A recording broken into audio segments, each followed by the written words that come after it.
And there's another definition that a new client of mine said, which I posted it on Instagram a while ago when it happened, but I was asking her, what's your definition of self-worth? And she said, self-worth for me is the standard. Hey loves! My name is Dantea and I'm your fave self-worth therapist and coach. And this is my show, Situationship. This show is about getting out of toxic situationships that go beyond partners to family and friends and everything in between, to living a life of joy and self-worth. Okay, let's get into it.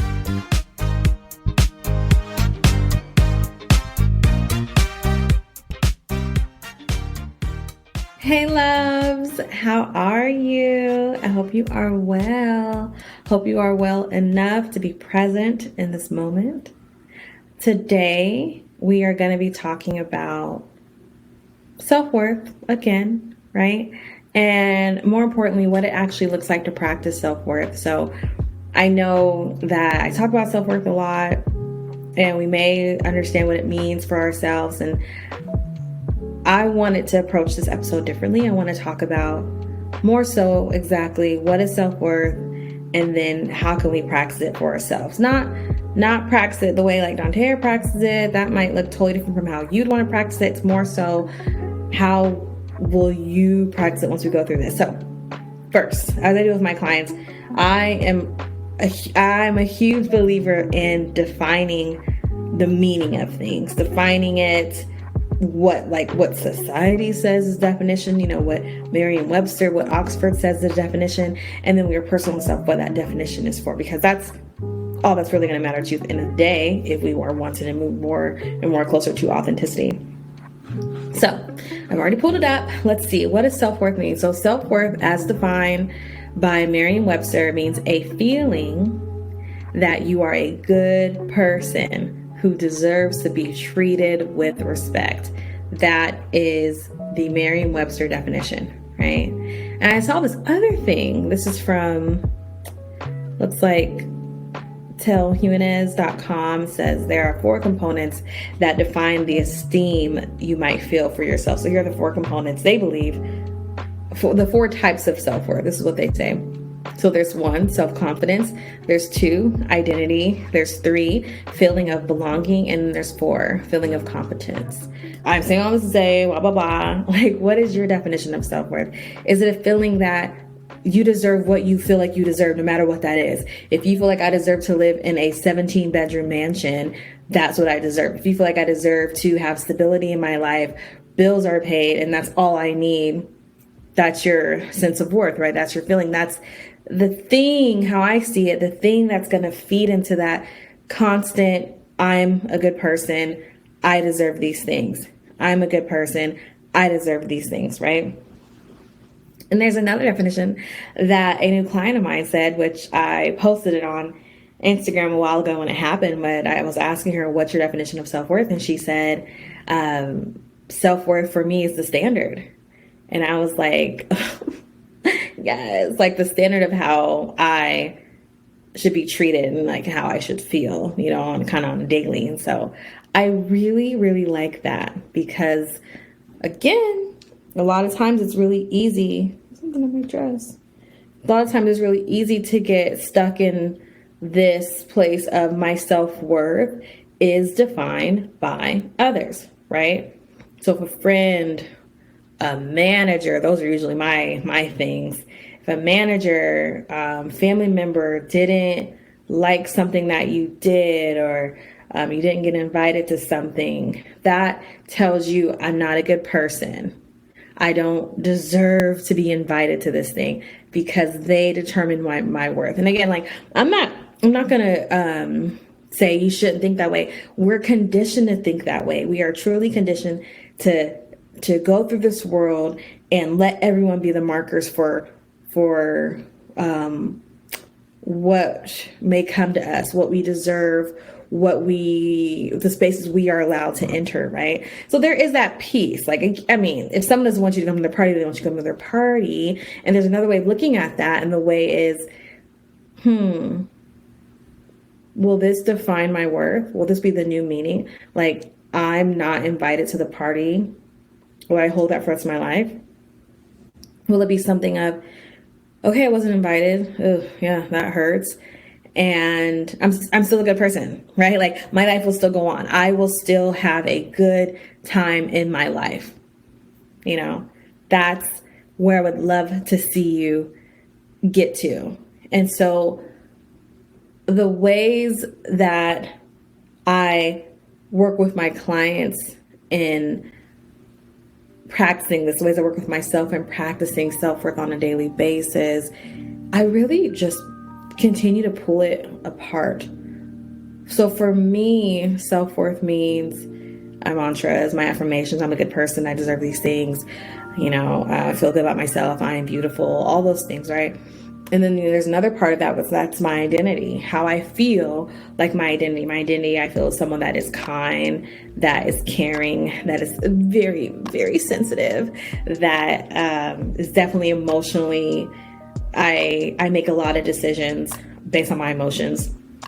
That's just what it is, someone who is a high achiever, someone who is a recovering perfectionist, someone who is a recovering people pleaser, right? Someone who can be also very, very assertive. And I'll let you know where I stand, and you'll never have to guess how I feel about anything. There's also that too. So for me, the more and more I get to sit in that space of my identity, the more and more I get to show up without wondering about someone not like me, or I find this thing funny, I'm going to do that. Or even earlier today, I was in kind of like a posh grocery store. I would say it's a posh grocery store for my area. Like there's a Whole Foods, there's those little boutiques. And then I went to it's called Fresh Market. Fresh Market. I would say it's posh for the area that I am in. That's what I will say.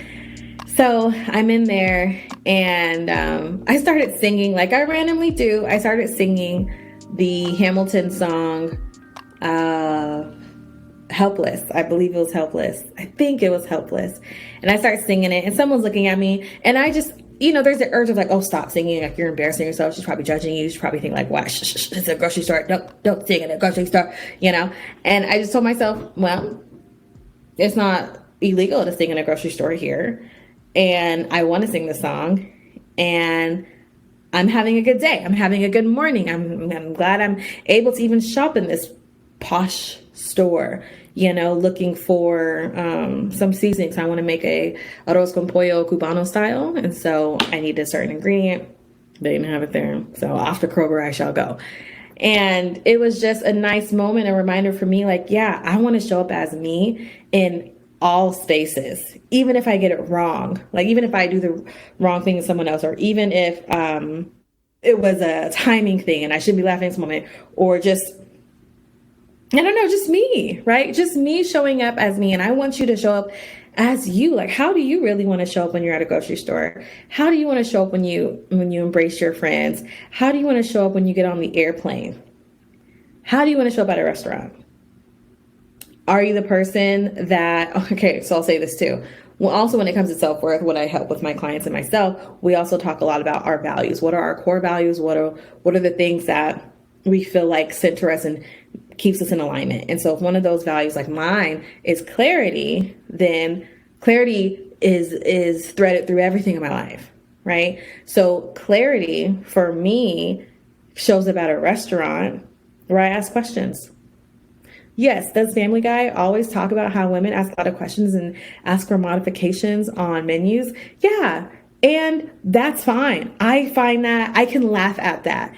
And it's not going to change me for asking questions. Now, if I go somewhere in a different country and it's presumed as rude or inappropriate to ask for modifications, or even if I go to like a friend's house or their family's house for dinner and they make this food, if they're not asking me my thoughts on all the meals, I'm not going to offer that up. I'm not going to ask a lot of questions.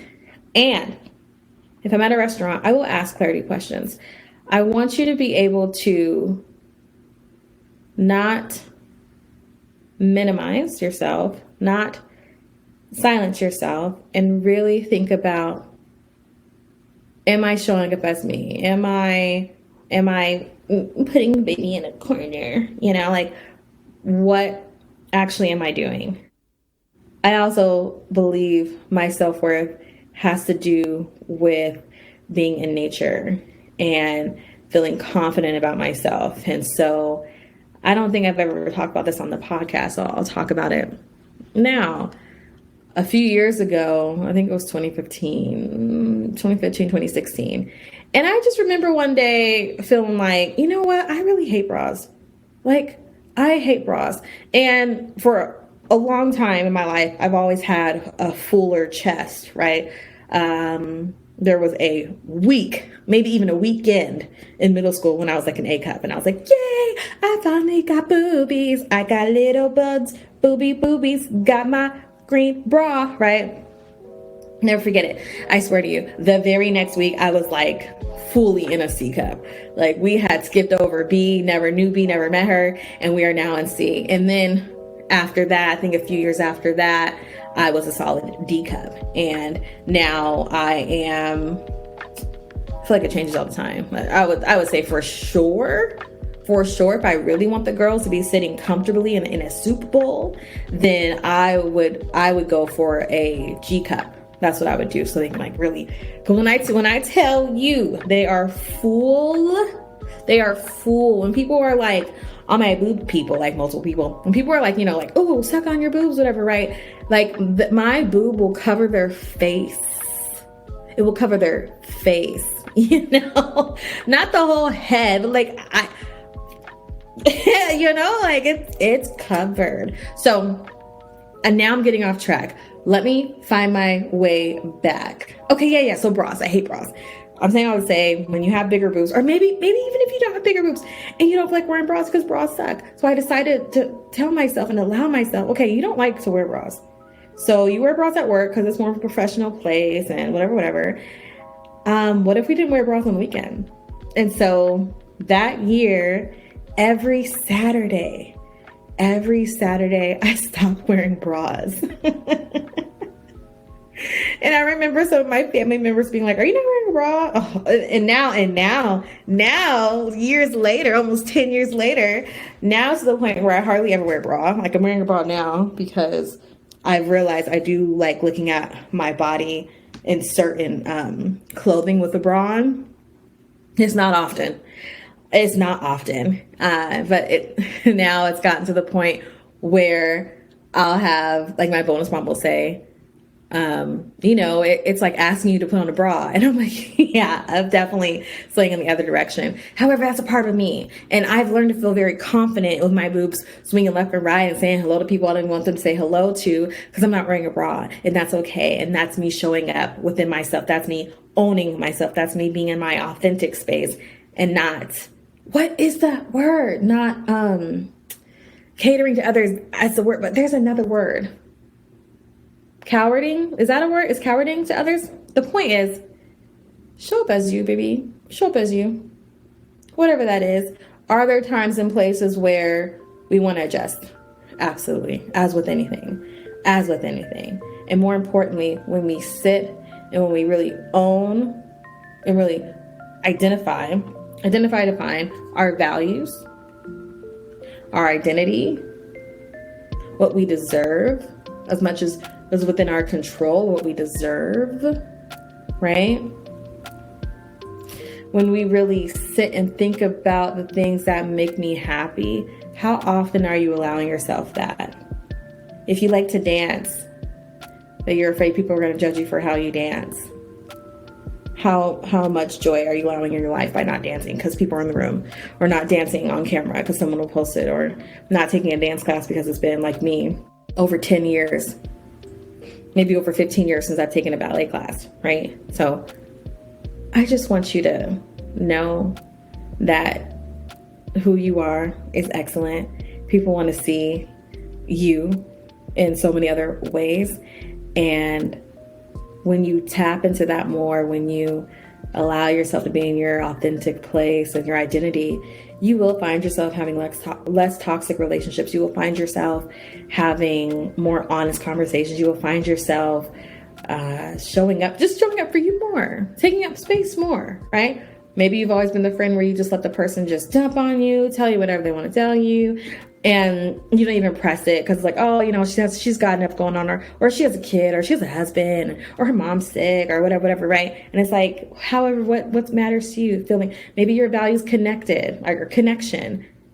How can we get you to in alignment with connection with the people that you love, the people that love you? You know what I mean? And then when you do it, let me know how that feels. I love talking about self-worth. I feel like I'll always be talking about self-worth. And so if you have any questions, comments, if you have something else you want to add to this conversation, hit me up. Let's talk about it. Until next time, you got this. Check on your identity, check in with your values, check on what you feel like you deserve. And I want you to practice moving towards that each and every day. Okay. Until next time, bye. Thank you for listening to the show, loves. This show was produced by Mackenzie Mazel and me, Dontea. If you got a question you'd like me to answer, which I know you do, please send it to dontea@soireesintherapy.com. That's SOIREES for soirees. When you do that, the answer might just become an episode, and I would love to keep talking about your question. Want to work with me? The link is in the show notes. I'll see you there, and I'll see you in the next episode. Okay.